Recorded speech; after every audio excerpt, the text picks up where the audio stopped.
میرے پیارے آقا صلی اللہ تعالیٰ علیہ وسلم کے پیارے دیوانوں، میں نے قرآن المجید فرقان الحمید کی ایک مشہور و معروف آیت مبارکہ تلاوت کی۔ اللہ تعالیٰ فرماتا ہے کہ الا ان اولیاء اللہ لا خوف علیہم ولا هم یحزنون۔ آیت مبارکہ کا من جملہ مفہوم اگر سمجھے تو یوں سمجھے کہ رب فرماتا ہے کہ جو اللہ سے ڈرتا ہے، جو اللہ سے ڈرنے والے لوگ ہوتے ہیں وہ دنیا کی کسی طاقت سے نہیں ڈرا کرتے۔ جو اللہ سے نہیں ڈرتا پھر وہ دنیا کی ہر چھوٹی سے چھوٹی چیز سے وہ ڈرا کرتا ہے۔ جو اللہ سے ڈرتا چاہے وہ دنیا کا وقت کا بادشاہی کیوں نہ ہو، وقت کا حاکم کیوں نہ ہو، وقت کا امیر کیوں نہ ہو، وقت کا پرائم منسٹر کیوں نہ ہو، اللہ سے ڈرنے والے لوگ دنیا کی بڑی سے بڑی سلطنت سے، بڑے سے بڑے طاقتور سے، بڑے سے بڑے جو M L A M P سے وہ ڈرا نہیں کرتا، کیونکہ جو اللہ سے ڈرتا ہے رب فرماتا ہے کہ اس کو دنیا میں کسی کا خوف نہیں ہوتا، اور جو اللہ سے نہیں ڈرتا پھر دنیا میں اس کو ہر چیز، چھوٹی بڑی چیز سے ڈر لگتا ہے، وہ ڈرا کرتا ہے۔ غوث پاک رضی اللہ تعالیٰ عنہ کا مبارک مہینہ آپ کے نام کی طرف منسوب ہے، 11ویں شریف کا مہینہ۔ تو میں نے جو آیت مبارکہ تلاوت کی ہے کہ جو اللہ سے ڈرتا وہ دنیا کی بڑی سے بڑی طاقت سے نہیں ڈرا کرتا، میں اس کا ایک ایگزامپل سرکار غوث پاک رضی اللہ تعالیٰ عنہ کے والد سے دیتا ہوں، کیونکہ مہینہ بھی وہی ہے اور آیت مبارکہ بھی میں نے اللہ سے ڈرنے والے لوگوں کے تعلق سے میں نے تلاوت کی ہے کہ جو اللہ سے ڈرتا اس کو کسی کا خوف نہیں ہوتا، وہ کسی کا خوف بھی نہیں ہوتا، نہ وہ غمگین ہوتے، نہ ان کو کسی چیز کا حزن ملال ہوتا ہے۔ تو کس طرح سے اللہ والے جب اللہ سے ڈرتے ہیں تو پھر دنیا کا خوف ان کے دل سے نکل جاتا ہے۔ اس کا مثال ایک یوں سمجھیں کہ سرکار غوث پاک رضی اللہ تعالیٰ عنہ کے والد، میں نے آپ کے کچھ حالات، مختصر حالات میں نے پچھلے جمعے کو بتایا تھا، یہاں ایک واقعہ بتاتا ہوں کہ وہ کس طرح سے جو دنیا سے نہیں ڈرا کرتے، جو اللہ سے ڈرتے ہیں۔ سرکار غوث پاک رضی اللہ تعالیٰ عنہ کے والد ایک مرتبہ جا رہے تھے تو اس علاقے کا جو بادشاہ تھا، بادشاہ کے کچھ ملازمین، بادشاہ کے کچھ نوکر سر پہ شراب کی ہانڈیاں لیے ہوئے جا رہے تھے۔ تو سرکار غوث پاک رضی اللہ تعالیٰ عنہ کے والد نے جب ان کو دیکھا تو سرکار غوث پاک رضی اللہ تعالیٰ عنہ کے والد نے ان سے پوچھا کہ تم یہ کیا لے کے جا رہے ہو؟ تو ان لوگوں نے جو بادشاہ کے ملازمین تھے، شراب لے جا رہے تھے، انہوں نے چھپانے کی کوشش کی اور کہا کہ یہ ہم بادشاہ کے لیے کچھ تحفے لے کے جا رہے ہیں، کچھ خوشبودار اس کے اندر چیزیں ہیں جو بادشاہ کے لیے ہم تحفے میں لے کے جا رہے ہیں۔ لیکن چونکہ شراب کی جو بو ہے اس سے پتہ چل ہی گیا تھا کہ اس کے اندر کچھ اور نہیں بلکہ شراب ہے۔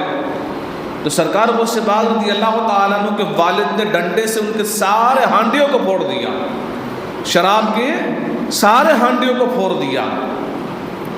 جب شراب کے سارے ہانڈیوں کو پھوڑ دیا تو وہ جو بادشاہ کے ملازمین تھے انہوں نے بادشاہ کے بارگاہ میں جا کر شکایت لگا دی کہ ہم لا رہے تھے آپ کے لیے لیکن فلاں شخص نے یہ سارے ہانڈیوں کو پھوڑ دیا ہے،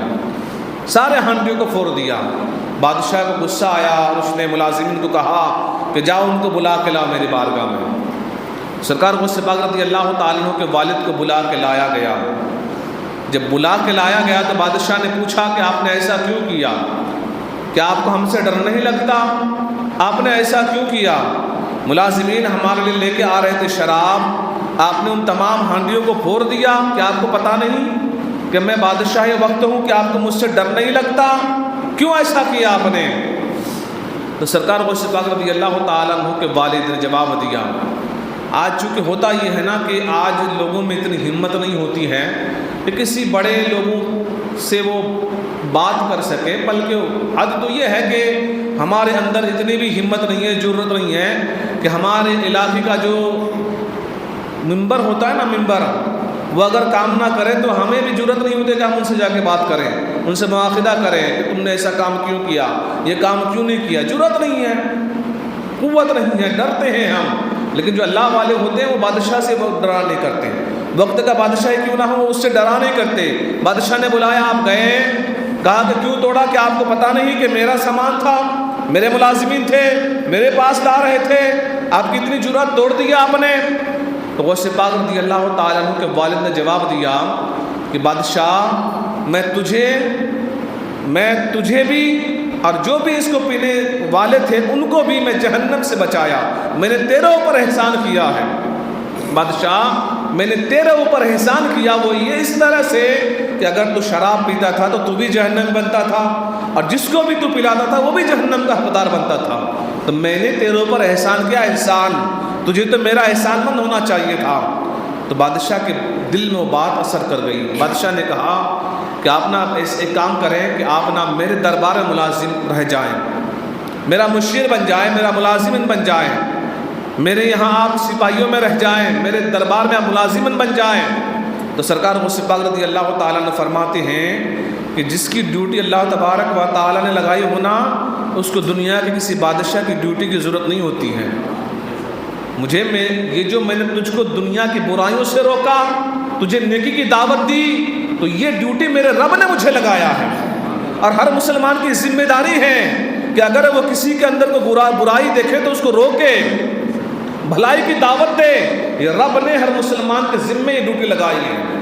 لیکن ہمارے اندر یہ جرأت نہیں ہوتی کہ کسی کے اندر کوئی برائی دیکھیں تو ہم اس کو روکیں، جرأت نہیں ہے، ہم یہ ایسا سوچتے بھی نہیں ہیں۔ حکم یہ کہ برائی دیکھو تو روکو، بھلائی کی دعوت دو، نیکی کی دعوت دو، یہ رب کی ڈیوٹی ہے ہر مسلمان کے لیے۔ غوث پاک رضی اللہ عنہ کے والد فرماتے ہیں کہ بادشاہ جس کی ڈیوٹی اللہ نے لگا دی ہو، اس کو پھر دنیا کی کسی بادشاہ کی ڈیوٹی کی ضرورت نہیں ہوتی ہے۔ تو یہ اللہ تبارک و تعالیٰ نے جو فرمایا نا کہ لا خوف علیہم ولا هم یحزنون، جو اللہ سے ڈرتے ہیں انہیں دنیا کا کوئی خوف نہیں ہوتا، دنیا کا کوئی حسن ملال نہیں ہوتا، وہ غمگین بھی نہیں ہوتے جو اللہ سے ڈرا کرتے ہیں۔